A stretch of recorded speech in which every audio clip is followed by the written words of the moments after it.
inaugurate a technological and cultural exhibit. For 3 days, he was feted in tropical splendor.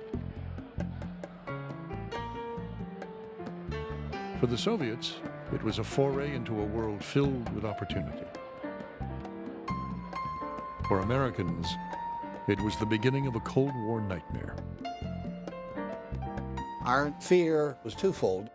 Number one, that the Soviets might somehow use Cuba in such a way as to threaten U.S. security.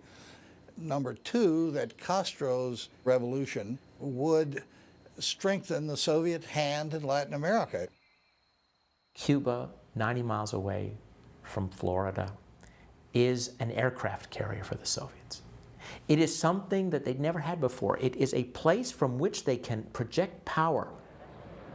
That island of Cuba was the offshore base that the Soviet Union had always wanted to have next to the United States. Crisis in Cuba.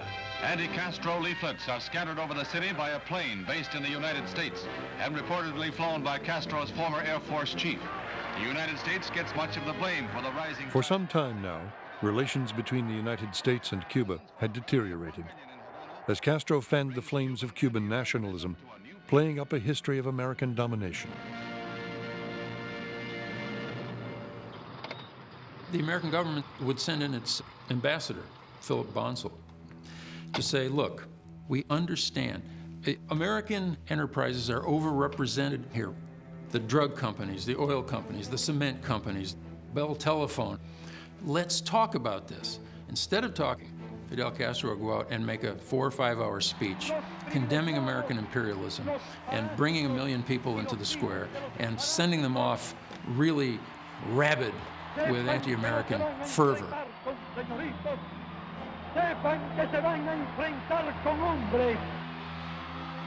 At some point in February, March of 1959, Fidel Castro had come to the decision that there could not be a revolution in Cuba, that he could not build the Cuba that he wanted unless he extirpated the United States from Cuba. And at that point, there was very little the U.S. government could do to shake that conviction. At the end of Mikoyan's visit, Castro signed an agreement with the Soviet Union that would seal the fate of Cuba-U.S. relations.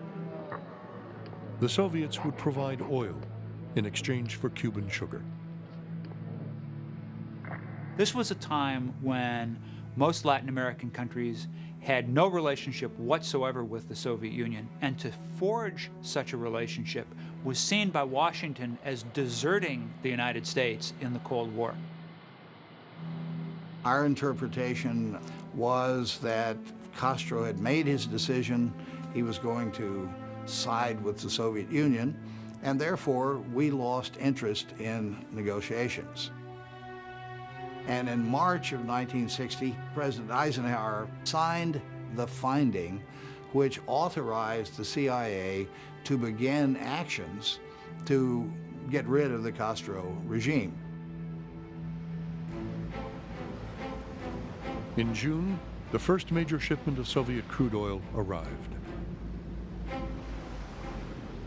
Castro requested that American oil companies in Cuba refine 1 million barrels of the Soviet crude.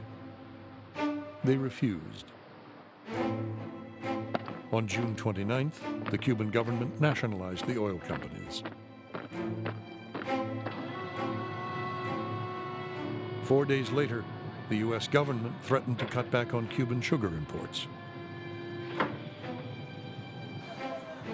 Castro authorized the expropriation of all U.S. property. ¿Cuál era la alternativa del gobierno revolucionario? Traicionar al pueblo.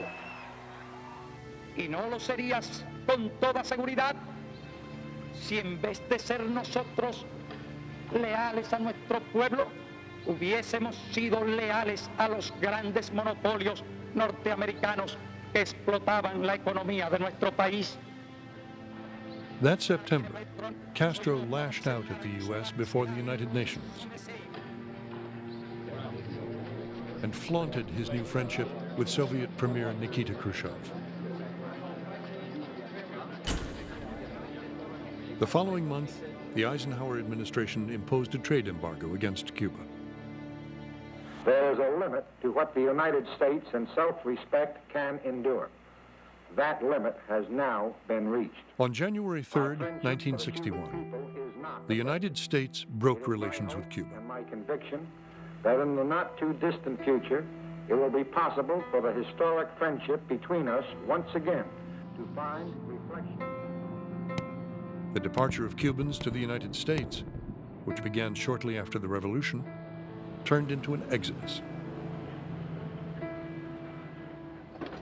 Batista people were the first to arrive here. Then political figures started arriving, and finally the people whose property were being threatened or confiscated.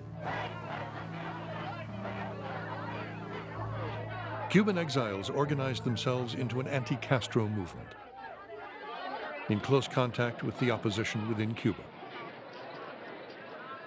The overwhelming majority of the people who opposed Castro in 1959, 1960, 1961 had opposed Batista. And so they felt doubly aggrieved. They had fought for a free democratic Cuba, and what they got was an emerging dictatorship, the elimination of most private property, and a menacing alliance with the Soviet Union.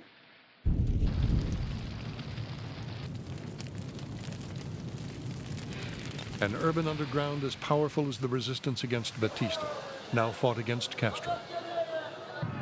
Almost nightly, stores were bombed,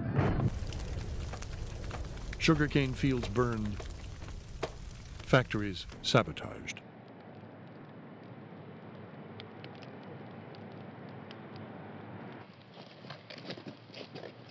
And in the Escambray Mountains, in the center of Cuba, an insurrection had taken hold. This was a largely, although not exclusively, peasant rebellion against the Cuban Revolution. The Cuban government in the 60s had mobilized 4 times between 50 and 100,000 milicianos to fight the rebels, to clean, to sweep the Escambray.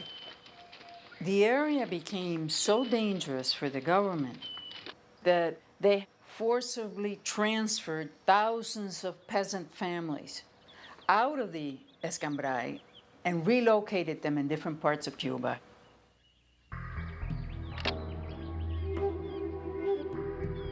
While the internal resistance fought the Cuban government, the CIA trained an army of exiles in Guatemala for an invasion of Cuba.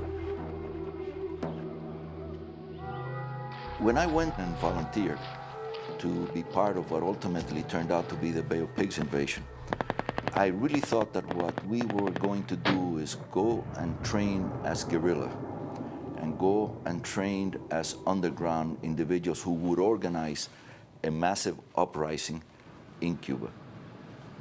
The concept of the invasion, I think, caught by surprise most of the people who were in the Bay of Pigs.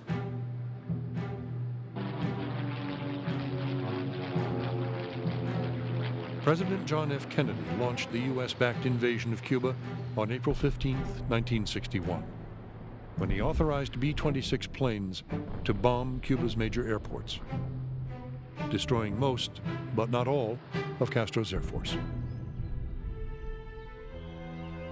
In the bombardment, there's a boy who is mortally wounded, and then he dips his finger in his own gut and writes with his blood on a door, Fidel. They take the fragment of that door to Fidel, who is deeply moved by this 16-year-old boy, who in his final moment of agony demonstrated his devotion